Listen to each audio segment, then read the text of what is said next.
Hey guys, welcome back to Bloodborne. Sorry we didn't get another episode for a while. What happened is I recorded the next part that happens up there for a few hours actually, and then I looked at my recording software and saw that it had crashed and I lost everything. And since this game has autosave constantly and no like manual saving and stuff like that, there's no way to go back. So what I had to do is for the last few days I made a new character and I played all the way up to this point just so I could re-record this part just for you guys. Don't worry, this character's a different build and different plots and like some slight lacks of like continuity. Like I haven't done the quest with the crow, for example, but I'm going to be switching back to my main character as soon as I get back to where he is. So this is just a temporary character to show you guys the part that we unfortunately lost, and I figured it was a good opportunity to check out a new weapon. So here we have the Hunter's Axe, which is a two-handed, like almost halberd style weapon that in its normal form is just a little axe. So it's just a nice heavy axe that transforms into an even heavier axe. So it's very much a strength weapon. It has a very fun spinning attack that I like to use. So this could be tough. This character is about 30 levels lower than my other character. Has not unlocked runes at all. I have no runes on this character, especially not the nice stamina generating one. But hopefully my past experience will get me through this area, so I kind of know what I'm doing. We'll see. Hello, terrifying. Oh man. Yep. What a nice room, completely filled to the brim with the bodies of people that are all wearing the same cage on their head. Kind of makes you question the validity of whatever the hell they were doing. Also, that one appears to be a child, so that's a good sign. Is this one alive? Let's see. Let's try to get a close up. Actually, is he a skeleton man? It's very difficult to get a close up of. Oh nope, that looks like. Yep, he's a skeleton man. So even this one's dead, the one in the spotlight. Yep, inspect mummy.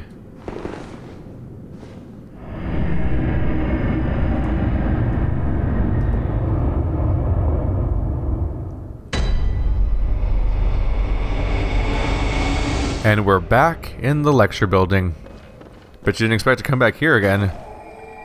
Or I guess if you were really paying attention, you might have seen it coming a little bit. Because we came here previously, but we didn't get to finish exploring the whole place, did we? See, you'll remember that we got to check out the bottom floor. Now we're on the top floor.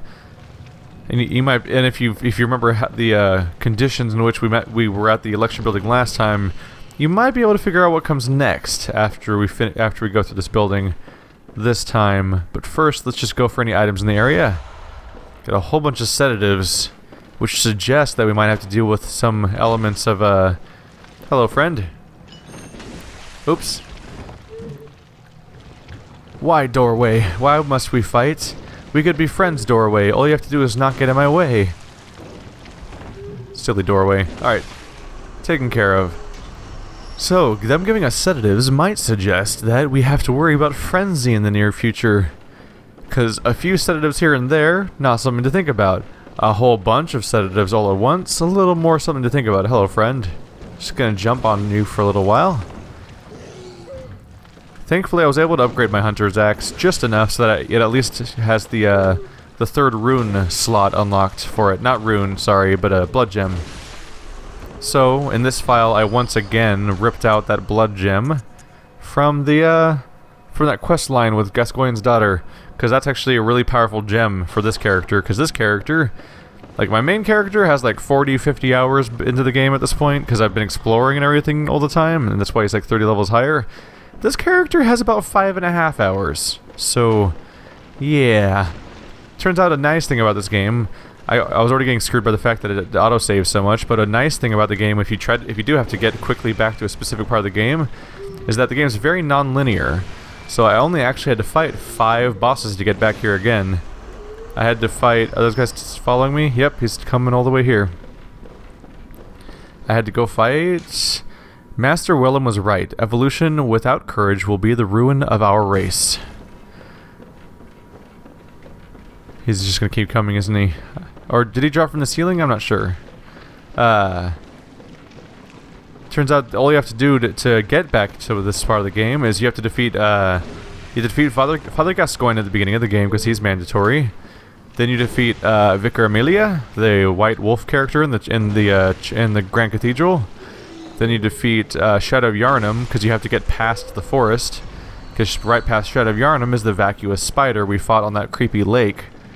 And at that point, defeating the spider makes the Blood Moon phase happen, which means you can go kill the One Reborn, which is where I was when we loaded up this episode.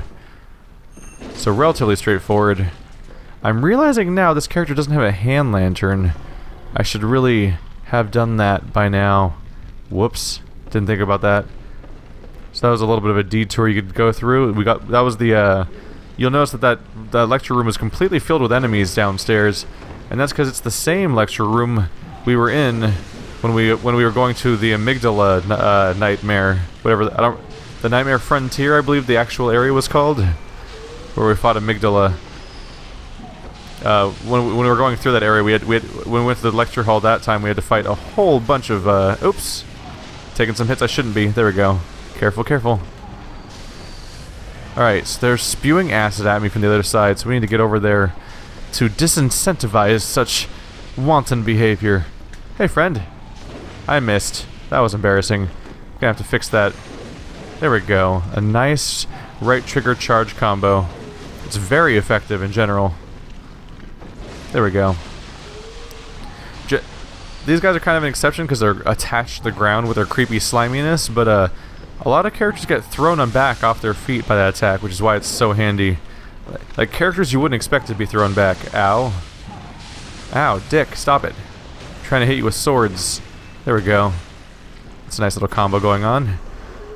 So one of the biggest surprises for me is that the spinning attack from the hunter's axe will actually knock back those giants, the guys that usually fight you with bricks or something.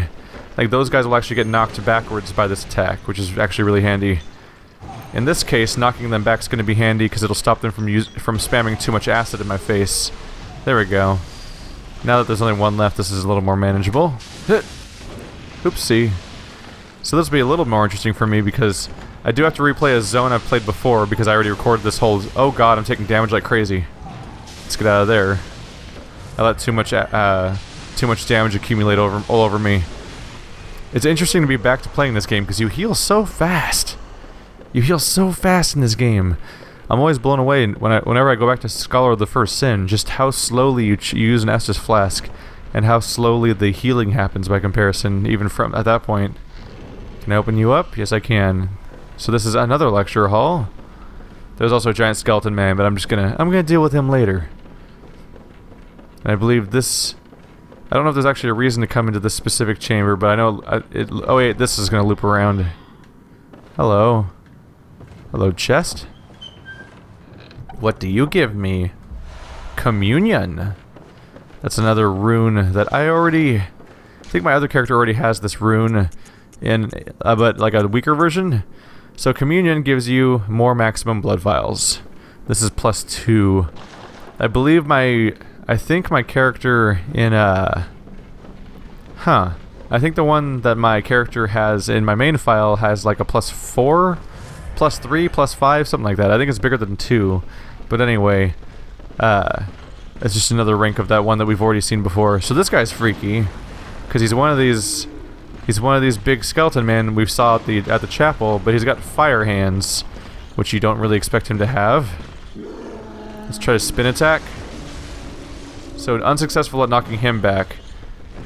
So when I said giants, I mean the ones from the very, very first zone. Apparently this guy won't get knocked back, but he will get staggered really hard by the attack, which is handy in its own right, because it means I can interrupt certain abilities from being a problem. Oops. Looks like it only really works though if you hit him twice. If only one of the two attacks lands, it seems to be less effective. Let's get behind him real quick. Oh crap. Unsuccessful. There we go. Just be careful here. Dude hits hard. Ow. Oh no. Oh no. Let's try to get some of those hit points back real quick. Just try to stay behind him as best we can. There we go.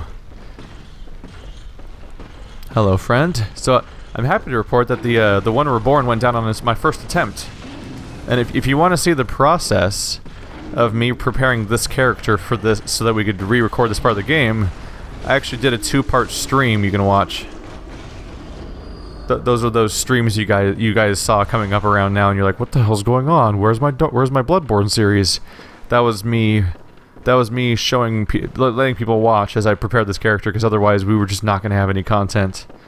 So this is going to be really cool, because fuck this guy.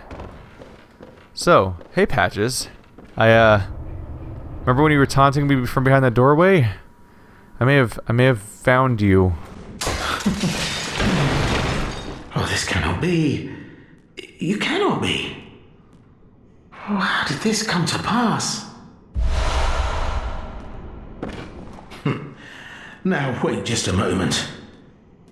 Do you think ill of me? Me? Oh, it pains me to hear it. You've made yourself a misreckoning. I shared with you a thing most secret. Now, you're witness to a miracle, and all the stronger for it. It's plain as a pikestaff. Now, say in my heart, you were as a lamb to my God. Well, you weren't to know, and it wasn't for you to know. All's well that ends well, I say.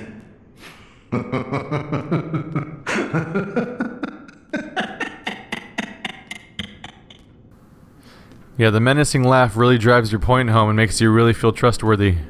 No matter. Such details are trifling. We're fast friends by now. Let this express what words cannot. Oh, doubt me not, sweet compeer. What is friendship but a chance encounter?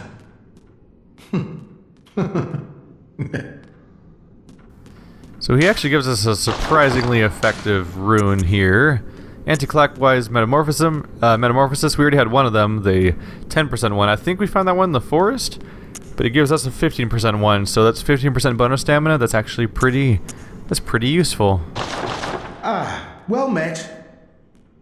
My apologies, but I feel a profound thought occurring on the good grace of a certain god and the way he meted out his love.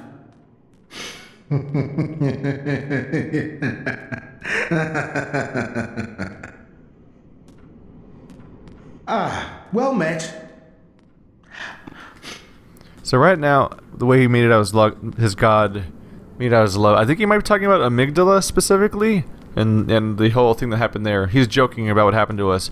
It's a little bit different here. In my main file, when I got through here, of course, you guys saw me kill amygdala. He was optional, so I didn't do it for this playthrough, for this little run. He actually has a little bit of a mourning thing of like, amygdala, oh god, this isn't possible, sort of comment of like, he can't accept that amygdala is dead. But anyway, this person has done more directly to harm me than almost any other NPC in the game, so fuck you. That was uncharitably done. That was uncharitably done, dear friend.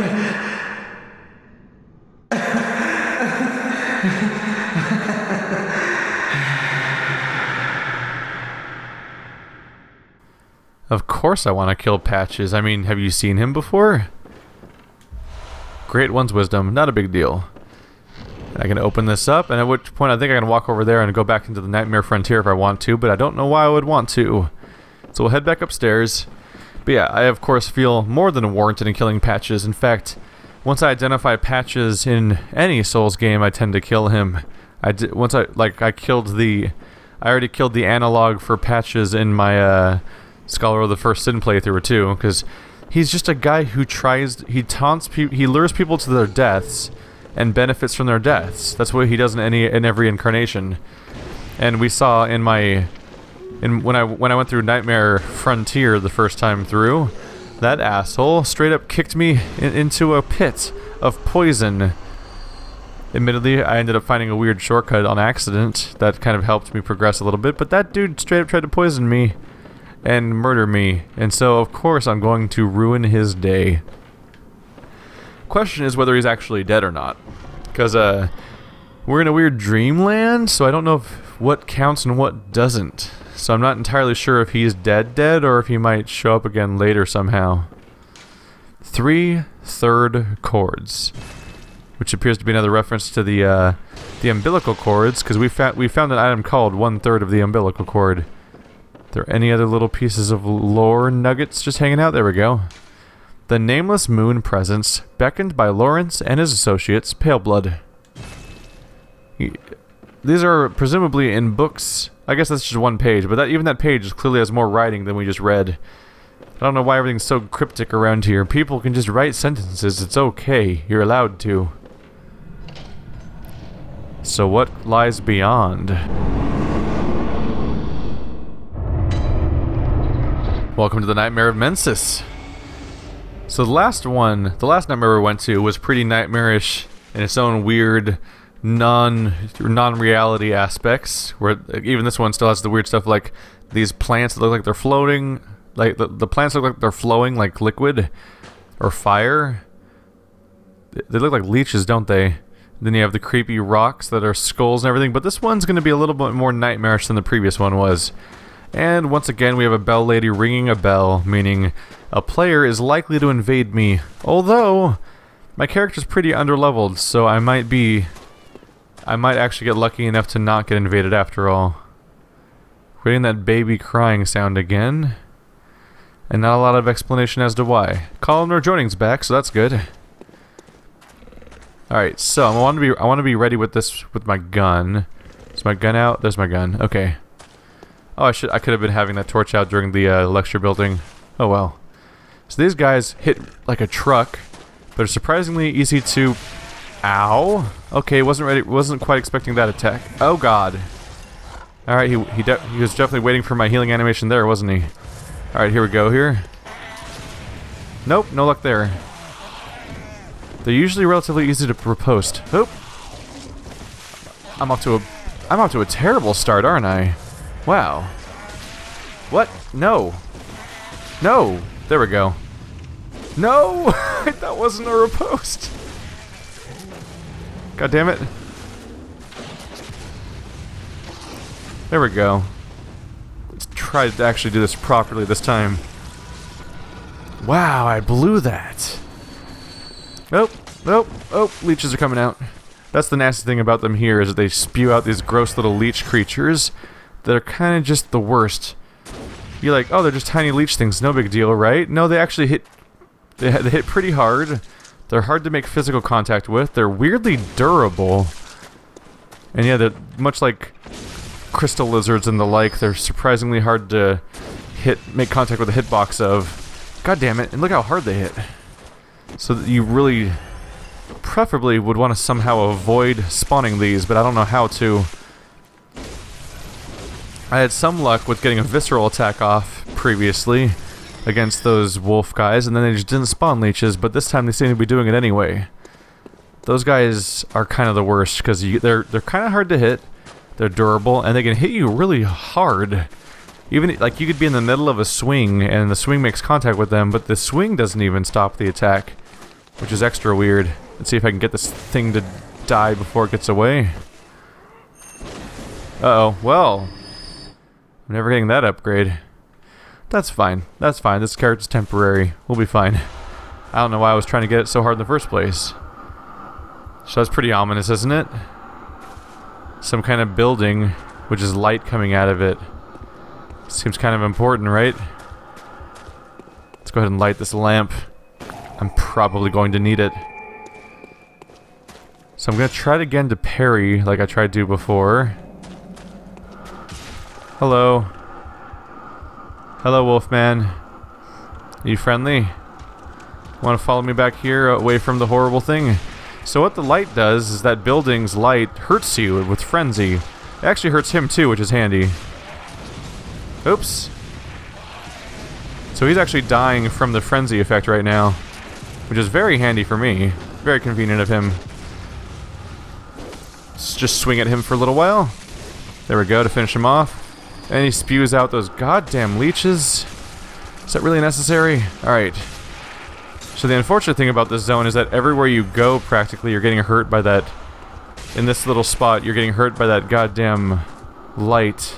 And now another wolf's gonna attack me.